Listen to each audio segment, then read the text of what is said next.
So hello friends, learn in short में आपका एक बार फिर से स्वागत है। मेरा नाम है सरस और आप देख रहे हैं लर्न इन शॉर्ट। फ्रेंड्स, बहुत दिनों के बाद मैं ये वीडियो ऐसा बना रही हूँ जिसमें मैं आपको बात करूँ।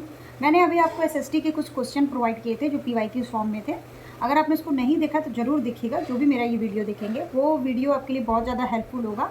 मैंने सारे पीवाईक्यूज उसमें अपलोड कर दिए हैं एसएसटी के, जो आज तक यूपी टेट में हुए हैं, क्योंकि आपको पता ही कि यूपी टेट के क्वेश्चन रिपीट होते हैं। और मैंने अभी 2021 वाला पेपर नहीं कराया क्योंकि वो सिमिलर पेपर पूरा का पूरा 2020 वाला था, जो कि वो पूरा रिपीट कर दिया गया था।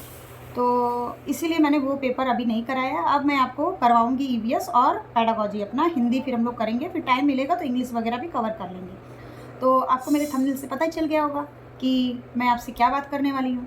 तो देखिए, ये बात मुझे ये करना है कि आप में से बहुत सारे लोग यूपी टेट, सी टेट, जे टेट और एमपी टेट सबकी तैयारी कर रहे होंगे। खास करके जो यूपी से होंगे यूपी टेट कर रहे होंगे, जो एमपी से होंगे एमपी टेट कर रहे होंगे, जो झारखंड से होंगे वो जे टेट कर रहे होंगे, और सी टेट तो ऑल ओवर इंडिया के सभी लोग कर रहे होंगे। जैसा कि आपको पता है कि सी टेट का एग्ज़ाम आपका सितंबर में है और यूपी टेट का एग्ज़ाम आपका जुलाई में है। जे टेट का भी आया नहीं है फॉर्म, की एग्ज़ाम कब होगा। फॉर्म तो अभी फिल हो रहा है, 21 मई तक होगा आई थिंक। और जेट मान के चलिए कि आपका अगस्त तक जेटेड भी हो जाएगा, जुलाई से अगस्त तक में, क्योंकि एक मतलब फॉर्म का 1 महीना लेते हैं। और बात यहाँ पे रही कि आपका एमपी टेट का, तो एमपी टेट का जैसे नोटिफिकेशन आएगा वो आपसे 1-2 महीने में आपसे पेपर आपका ले लेंगे, क्योंकि आपको पता ही कि अभी गेस्ट टीचर का वहाँ पे चल रहा है प्रोसेस एमपी में। तो ओवरऑल यहाँ पे ये बात मुझे करना है कि अगर आप, कई लोग होंगे जो तीनों की तैयारी कर रहे होंगे, क्योंकि पता ही है कि आप यूपी टेट किसी भी स्टेट से हैं आप भर सकते हैं, एमपी टेट भी आप भर सकते हैं चाहे आप कहीं से भी बिलोंग करते हो, और सी टेट तो आप भरेंगे ही, ऑल ओवर इंडिया के लोग भरते हैं जो भी बीएड डीएलएड किए होते हैं। और फिर यहाँ पे बात आता है कि जे टेट का, झारखंड टेट जो है वो झारखंड के लोग तो भरे ही होंगे, खास करके जो झारखंड से सटे हुए राज्य हैं वो लोग भी भरे होंगे। जैसे कि बिहार वाले तो खास करके भरेंगे ही जे टेट, क्योंकि बिहार और झारखंड पूरा का पूरा सटा हुआ है।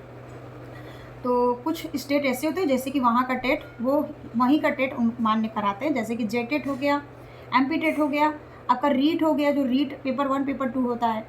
तो ऐसे ही मैं आपसे यहाँ पे पूरा प्रोसेस बताने वाली हूँ कि आपको, अगर आप तीनों की तैयारी कर रहे हैं साथ में, तो फिर क्या ही चीज़ें आपको बेनिफिशियल होंगी, या फिर कोई 2 की तैयारी कर रहे हैं या फिर 3 की। तो सबसे पहले तो मैं ये बताना चाहूँगी कि यूपी टेट, जे टेट और आपका एमपी टेट, और अगर रीट भी आ जाए, मान लीजिए, क्योंकि काफ़ी दिन हो गया रीट का फॉर्म आया नहीं है। रीट का भी लास्ट एग्ज़ाम पिछले साल फरवरी में हुआ था 2025 में, तो हो सके रीट भी आ जाए। तो अगर आप रीट की तैयारी कर रहे हो, या एमपी टेट की या यूपी टेट की या फिर जे टेट की, सबका सिलेबस आपका लगभग सेम है, 80 से 90%। 10% वहाँ का कुछ लोकल चीज़ें पूछ लेता है, जैसे कि यूपी का आपका यूपी स्पेशल से कुछ पूछ लेता है ईवीएस में, और एमपी में आपका एमपी से स्पेशल पूछ लेता है, रीट में आपका राजस्थान से स्पेशल पूछ लेता है, और जे टेट जो आपका झारखंड से आपसे रिलेटेड पूछ लेता है। तो 10% चीज़ों को छोड़ दे तो 80 से 90% चीज़ आपका बिल्कुल वहाँ पे सेम हो जाएगा। जैसे इंग्लिश हो गया, मैथ हो गया, आपका हिंदी हो गया, और ये सारी चीज़ें, पेडागोजी हो गया, बिल्कुल सेम हो जाएगा। चाइल्ड डेवलपमेंट आपको सब में पढ़ना होगा, पियाजे वाइगॉस्की आपको सब में पढ़ना होगा, और ईवीएस के जो सेक्शन होते हैं, जो आपका वाटर, शेल्टर, फूड, ट्रैवल, ये सारी चीज़ें आपको सब में पढ़नी होंगी। और मैथ में भी आपको वही नंबर सिस्टम, एलसीएम, एचसीएफ, उसके बाद फिर डेसिमल और स्थानीय मान, जाति मान, ये सारी चीज़ें आपको मैथ में पढ़नी होती है। इंग्लिश में आपको वही noun, pronoun, conjunction, preposition, articles और आपका टेंसेस, यही सारी चीज़ें पूछी जाती हैं, और पैसेज पूछ सकता है हिंदी इंग्लिश में। तो ये तीनों चीज़ तो आपकी बिल्कुल सेम है। और बात करते हैं सीटेट की, तो आपको पता ही है कि सीटेट का प्रोसेस अलग होता है, सीटेट अलग बेस पे काम करता है। सीटेट में आपका पेडागोजी कॉन्सेप्ट ज़्यादा पूछा जाता है, क्वेश्चन को थोड़ा घुमा के ट्रिकी तरीके से पूछा जा रहा है अब तो ज़्यादा, क्योंकि आपको पता है कि सीटेट सीबीएसई ने अपने पेपर को बहुत ज़्यादा हाई लेवल कर दिया है। सीबीएसई से तो किसी का कंपैरिजन नहीं है। यहाँ पे मैं चाहे पॉजिटिव बात करूँ या निगेटिव, सीबीएसई के मुझे कोई पेपर तो वैसे अब नहीं पसंद आ रहे हैं जो अब वो दे रहा है। तो सीबीएसई का बात तो बिल्कुल यहाँ पे अलग ही लेवल है। तो सीटेट आपका बिल्कुल अलग है। हाँ, आप अगर पढ़ लेते हैं यूपी टेट, एमपी टेट, जे टेट, रीट वगैरह का, तो यहाँ पे आपको 50% काम कर देगा। लेकिन पेडागोजी वाला वो ज़्यादा पूछते हैं, कथन, निष्कर्ष, जो एजर्सर रीजन वाले क्वेश्चन होते हैं वो ज़्यादा पूछता है। लेकिन हाँ, थ्योरी की बात करें तो पियाजे वाइगॉस्की और आपका पियाजे वाइगॉस्की और नॉम चॉम्स्की और कोहलबर्ग, ये जो ऐसे हैं जो सब में रिपीट होते हैं। तो ये जो 4 हैं मेन जिन्होंने सिद्धांत कई सारे दिए हैं, तो ये सीटेट में बहुत ज़्यादा पूछा जाता है। और ईवीएस में भी कुछ ऐसे हैं जो एनसीईआरटी से ईवीएस पूछा जाता है सीटेट में।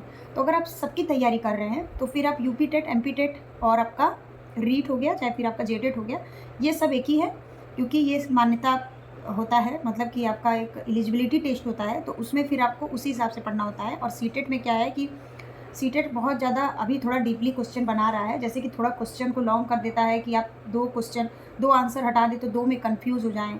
तो हमेशा सीटेट का ऐसा ही पैटर्न रहा है, पहले से ज़्यादा अब ज़्यादा हो गया है।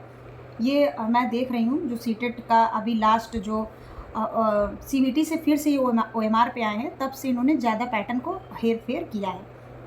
तो इस वीडियो में यही बताना है मुझे कि आप चाहें तो आप जेटेट, यूपी टेट और सीटेट जेटेट, यूपी टेट और एमपी टेट और चाहे रीट भी, ये आप साथ में तैयारी करके आप चारों पेपर क्लियर कर सकते हैं। जैसे कोई एक भी आप किसी भी स्टेट से बिलोंग करते हैं, लेकिन आपने भर दिया है तीनों, तो उस कंडीशन में। लेकिन सीटेट बिल्कुल ही अलग है, और आप चाहे तो एक एग्ज़ाम की तैयारी करके आप चारों एग्ज़ाम को क्लियर कर सकते हैं, एक्सपेक्ट सीटेट, मतलब सीटेट को छोड़कर। तो सीटेट के लिए आपको थोड़ा सा मेहनत करना होगा, क्योंकि आपको पता ही कि कैंडिडेट बहुत सारे हैं, 25 लाख फॉर्म भराया जाता है सीटेट में, और मुश्किल से मुश्किल 3-4 लाख लोग पास होते हैं। क्योंकि इसी वजह से, क्योंकि सीबीएसई आजकल जो पेपर बना रहा है, और बहुत पहले से भी होता है, जब मैंने भी सीटेट पास किया था तो उस टाइम भी जो सीबीटी मोड में मैंने पास किया था, क्वालिफाई किया था, तो उस टाइम भी 20-25 लाख फॉर्म भराए जाते थे हर बार, हर 6 महीने में भी। लेकिन कोरोना के बाद ये थोड़ा सा बिगड़ गया है सिस्टम, तो लेकिन उस टाइम भी बहुत कम ही लोग, 3 लाख 4 लाख लोग ही पास करते थे, क्योंकि कई सारे लोगों को सीबीटी मोड में एग्ज़ाम देने में भी प्रॉब्लम होता था। तो अब फिर से ओएमआर हुआ जब, और उसके बाद अब लीक वीक का भी बात तो चलता ही रहता है। इंटरनल पेपर आजकल लीक हो रहे हैं, जिसका क्या ही बोल सकते हैं, मतलब बाहर से ऐसा दिखाया जाता है कि पेपर लीक नहीं हुआ, लेकिन आजकल दूसरे तरीके से पेपर को प्रोवाइड कराया जा रहा है, क्योंकि व्यवस्था बहुत ही निकल जा रही है आजकल।